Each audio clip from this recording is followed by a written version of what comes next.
All right. Hello, everyone, and welcome back to A Better Way to Heal. I am here with my good friend, Shanna Hess. How are you today?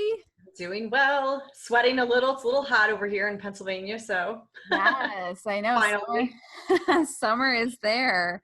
So I just want to do a quick little intro on my girl, and then you get to hear all the amazing things that she has to say. I'm so excited to have you here today.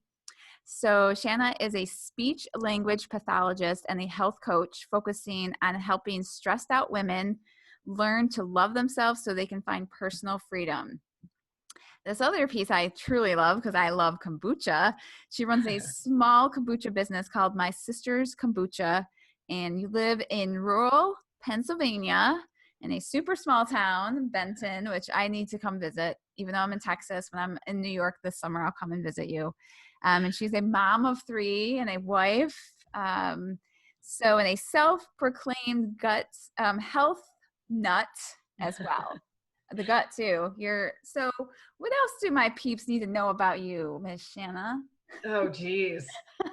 I don't even know where to start, right? You talk about all those pieces and you're like, oh, your journey and your path has led you to where you are today. And they say like, what do you want to do when you grow up? Well, here I am. I'm 38 years old and I don't know what I want to do. You know what I mean? Yeah. It's like there's so many options that you can do and you don't want to step away from any of them. It's so amazing about, you get into one journey and it leads you to the next and just opens new doors. So I just keep opening the doors and that's how I run my life. I love it. 100%. So Yeah. what area of health and wellness do you feel most passionate about currently?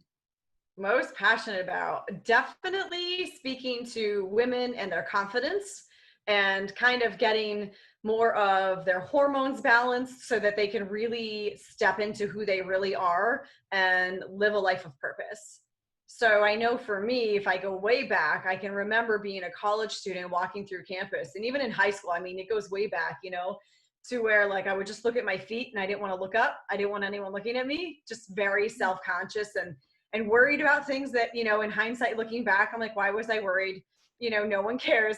Like, what is the statistic? I think someone, when they think about your name, they think about you for 2 to 5 seconds and then they forget about it. It's just like a fleeting thought. Yeah. So these people walking are probably never going to see me again or even remember that I walked by them. So, going through things in life, it's like, oh my gosh, if I could empower women. And now my oldest is going to be 13. So I think, how can I empower her as well? To lead, to be that confident person and to know it's okay to be a confident female and powerful and move forward and go for what you want. So that's probably what led me to part of my path of where I was or I am today, is just making sure that women know that, you are amazing and that there are many things that you bring to the table every single day that you probably most likely take for granted and you're not giving yourself enough credit for. That's so awesome because that kind of was leading into my next question is what significant event in your life kind of changed, where you were headed. So you kind of answered that, but I don't know, is that the most significant or do you have? Well, that's definitely one of them. But I think after motherhood hit me, I remember I used to go, I call her a health nut lady, and not in a good way, but in a way that she scared me, to where, like, she was very holistic and naturalistic and she's really big into the energy and I believe in all that stuff. But she scared me so badly to where I could only eat organic. I can only eat fruits and vegetables, heavy on the vegetables, and don't eat this, don't eat. She said all these things that I cannot do. And so I'm like reading labels, and I developed something that I didn't know there was an even name for it until I went for my health coaching certificate, orthorexia nervosa. I didn't know that it existed. And so I was, constantly checking labels and really worried about the consumption of what I was eating. And at the time, all 3 kids were little, we're spending all our money in every which way. And so I would make sure that my family was fed, and my husband included, but I wasn't feeding myself as well. And so I naturally, I weigh about 115 and I was down to like 99 pounds. And on my small, almost 5'4" frame, that's a large amount of weight not to have on your body. So 15 pounds lower. And every day I would walk down the steps and I would just be bawling because I'm working, with 3 kids. And my husband would just say to me, this is just because you're working, right? And I would say, yes. But in the meantime, I have no energy because I'm not eating like at all, hardly. And not that I didn't want to eat, but it was just like, let me feed everyone else first. Mom's coming last type of thing. So he looked at me in the eye one day and he said, you have to eat. Like, we need you. You have to eat. And like, that just snapped me right out of it. So for me, that was big because I didn't even know that that existed. Everyone But what talks is about that? What is what's that? that? Yeah. What is that condition? What is Yeah. that? So I had only heard of anorexia, right? Where people are throwing up or they're not eating. So I had orthorexia nervosa is a condition where you're constantly checking labels. You're worried about the nutritional value of literally everything that you put in your body. Wow. Um, and I didn't even know I was doing it until my husband was like, hey, like, get out of this. You got to Wow. stop. You have to eat. He said, you must eat. And I was like, oh my gosh. It was like, I literally was the weirdest moment in my life. Like, I literally stepped out of my body and looked down on myself and saw, wow, you are really not taking care of yourself. You have to be there for your family. This is what you've always wanted, and you're walking away from it. Mm. So that's what orthorexia nervosa is, just watching. And it's not even counting calories. It's just a label thing. You know, it's exactly consuming specific things. And there's different forms of it as well. But that's the one that I suffered Wow. from. So it's pretty The much just very restrictive eating, and you almost become so obsessed that you just feel like there's nothing I can eat because it's not healthy Yep. enough. Or wow, Yep. okay, that Yeah. I don't. There may be people out there listening that are like, oh, yeah, same thing. I didn't put a term to it, but it is a Mm-hmm. huge piece. I mean, I know for myself, I was just very restrictive with, I would eat certain things, and Right. whether they were really good for me or not, I just knew like, oh, that's how I keep my weight where I'm at. I can run, run X number of miles. I had everything calculated. So I don't Right. know what that's called other than a control freak. Um, so what are you currently working on? So let me backtrack. So you work in the schools, Mm-hmm. right? Yes. So you see the kiddos. So how is that? I want to go into that just a little bit, and like, what do Yep. you see with the kids these days as far as nutrition and health and So all? I see like all different sides of, like, being a speech therapist and I mean, teachers see this as well, any special ed teacher or regular ed teacher, when you sit in a meeting with parents and, the big one is always hyperness, can't focus, lack of attention, those types of things. And we really have our hands tied. Um, you, we're not allowed to say really much about the doctors. We're not allowed to say much about nutrition, and not that we're not, but the minute that you suggest or you recommend something, then we are liable for payment type of thing. Do you know what I mean? So we can suggest in a roundabout way, but that's what keeps us stuck. And the traditional route we know is to white coat it. You might want to talk to your doctor about this. Right. And I think that's just so frustrating to know that there are other options. Let's look at the root cause of this. Mm. And let's really target that digestion piece, the sleep piece. What time are they going to bed? Because I know we like to treat one thing, but we're not looking at the child as a whole. What time are they going to bed? What is their nutritional consumption? What is their gaming consumption? How much screen time do they have? Are they putting the blue screens away an hour before they're going to bed? All these pieces that are a collective whole for a child, but we can't talk about all that stuff. We can, but we're not in control of any of those pieces. So that makes it hard to be in the school. And I see what they eat for their lunches now. Mm. My kids all pack. So breakfast, like, I have breakfast duty sometimes, right? It's like a pancake that has syrup already in it in a plastic container. You can't tell me that's good. I've picked up those milk cartons before. They all have sugar in them. Oh yeah. And it's tough because the kids who are getting that nutrition usually have a free and reduced lunch. These students are the ones who need the most amount of nutrition because they're coming from a family that typically cannot afford or can't put meals on the table, that they need. So they're relying on this breakfast and that lunch that they have. Mm. And so knowing that these kids are not getting the support that they need and that my hands are tied, it's really frustrating to kind of see and to watch. Like, honey buns are not breakfast. They're not lunch. Right. Neither is a donut. I mean, so And we're, that's the yeah. frustrating part about being in all these meetings. And here is what we're feeding your kid or your student. So that's really frustrating. Yeah, because you're wondering why these kids, and it ties back into like, you're wondering why these kids have attention issues, Mm-hmm. focus issues. Like, give them sugar, give them some more sugar, give them some Yep. more, and then we expect them to sit down in a chair and focus. And I think this is a huge piece for so many parents, and they're frustrated, and and teachers too. I mean, that makes your job that much harder when you're trying to Absolutely. educate them. And when ketchup is considered a vegetable, I Yes. wish tomatoes aren't even a vegetable. So I'm Yes. like, I don't understand. But So yeah, it's kind of mind blowing. I could not agree with you more. Absolutely. I give you so much credit for being in the school system. So with that piece, the kids, with that piece for yourself, with your own eating disorder, eating issue, what did that lead to for you? Like, was that your fire that kind of drove you to what you're doing now? Yes. I mean, absolutely. There's different pieces in my life where I look back and I kind of think, wow, if I would have just known, or someone would have just talked to me about it, or I understood what confidence was to stand my grounds, I don't know what that would have looked like. I mean, everyone has their own journey and this just happens to be mine. But, there's so many things looking back that I'm just kind of like, oh, this built me into who I am today. So the journey I'm moving forward with is really just empowering women to be their best selves, the best version that they can possibly be. I love to kind of like pump women up, you know what I mean? And give them like almost like that pep talk, but I want you to take some action. Like, don't just listen to me, you know what I mean? I want you to listen and I want you to take action on your life. Otherwise, what do we call that? Just entertainment, right? We've heard that Yes. before.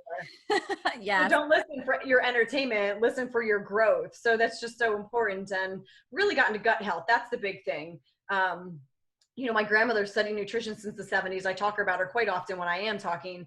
And she's always said that you have to treat the gut first, and that all disease and sickness starts and begins in the gut. Inflammation, swelling, digestion, sleep, brain fog, memory issues. I mean, you name it. And that's what it helps with. So I really got into it really deep last year in April, when I was introduced to something new, and I was like, oh, bring this to me. We call it the Magic 3. Mm-hmm. So after that, I've just been sharing this with everyone that I know. So that for me has been huge, to kind of really treat it systemically as a whole. And outside of my job, I'm free to talk about sleep and digestion and stress resiliency, which is something that I needed. I think all women need stress resiliency. How do you get through a situation and stay calm and see the big picture instead of just be in that moment? So that's kind of led me to where I was. And somewhere in between all of that story, I went back my health coaching certificate, which gave me a completely different perspective on life. So that's probably where I started to be like, oh my gosh, I can do this. I can share my passion. You know what I mean? Just to help other people on their journey.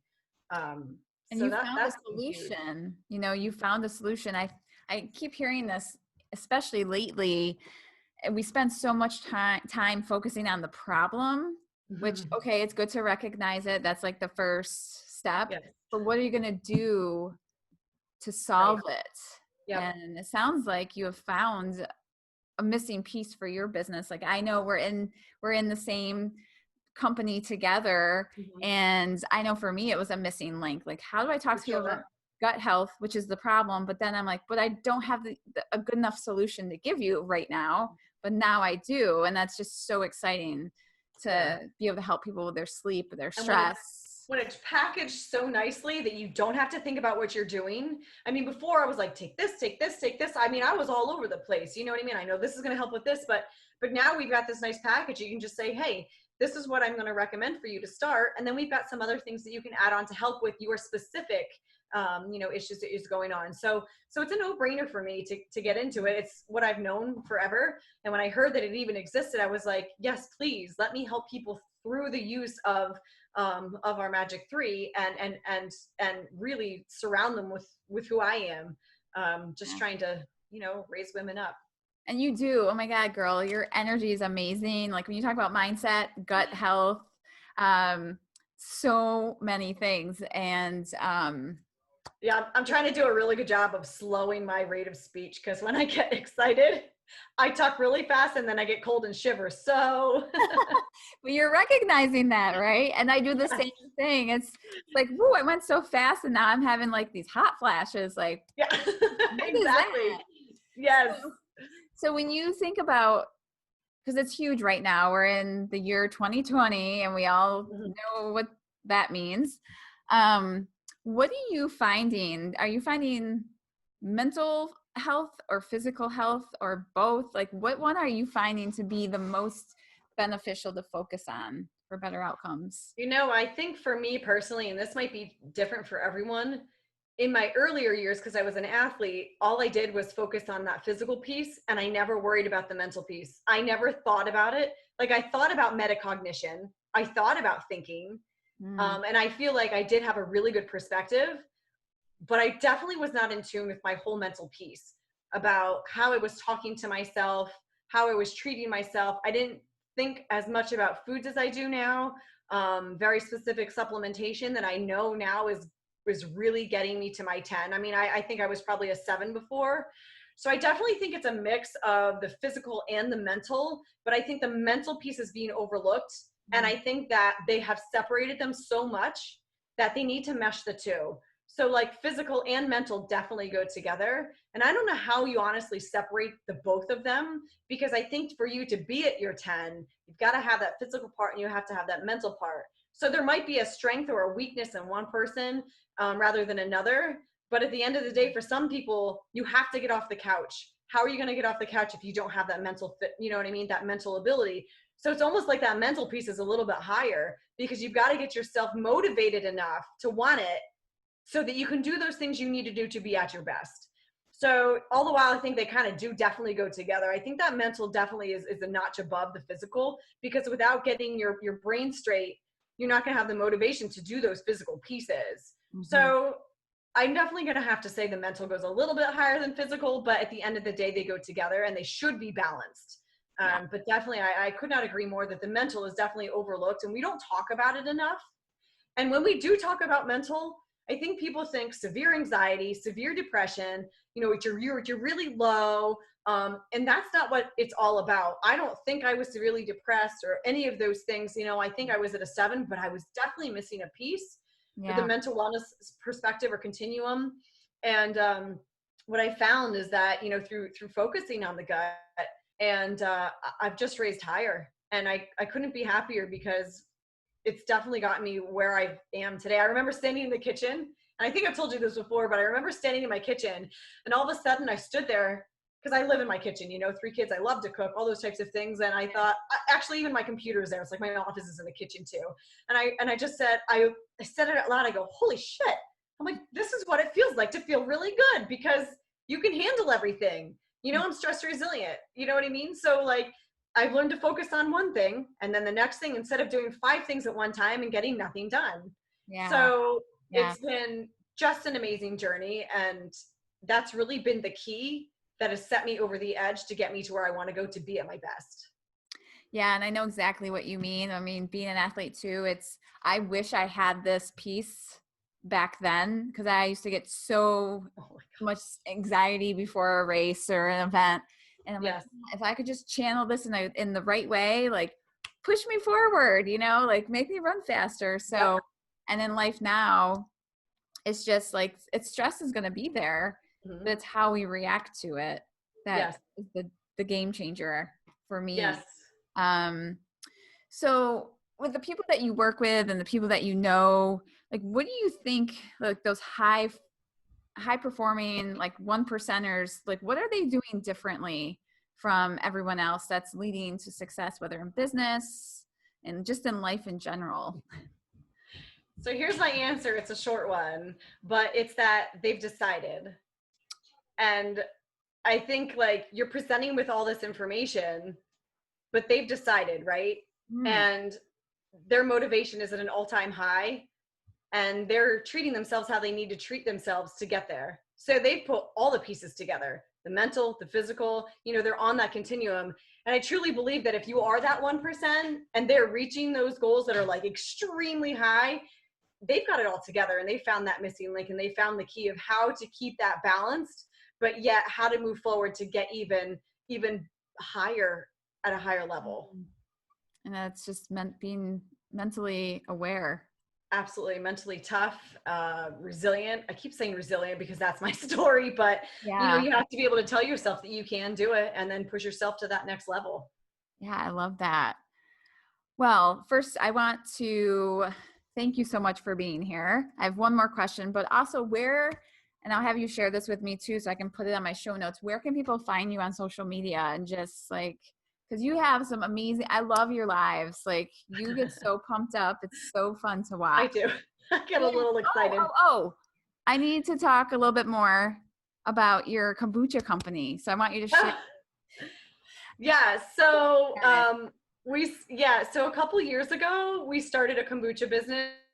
My girls loved it so much that I had to learn how to make this stuff so that we had plenty of it, right? So my one daughter has a friend and her mom owns a farmer's market and she wanted to sell kombucha down there. I'm like, kombucha's not like lemonade. You just can't go and sell it, you know? So we had to get the kitchen certified and all those things. So fast forward, we've been doing it I think we've been on the market for 2 years now. So we do have a Facebook page called My Sister's Kombucha. If you want to follow it, like it, you may. I actually did my very first online kombucha class, which you were a part of, which was awesome. My first is almost done. Yay! Yes, I love it. I don't know. I get really excited about it, and that has to do with gut health. So pretty much everything I have, everything I offer and do, has something to do with gut health, with getting, raising your vibration, and getting you to your 10 or to your next level, which is the important part. Any step forward is a good part. So this year this is probably our biggest year we've ever had.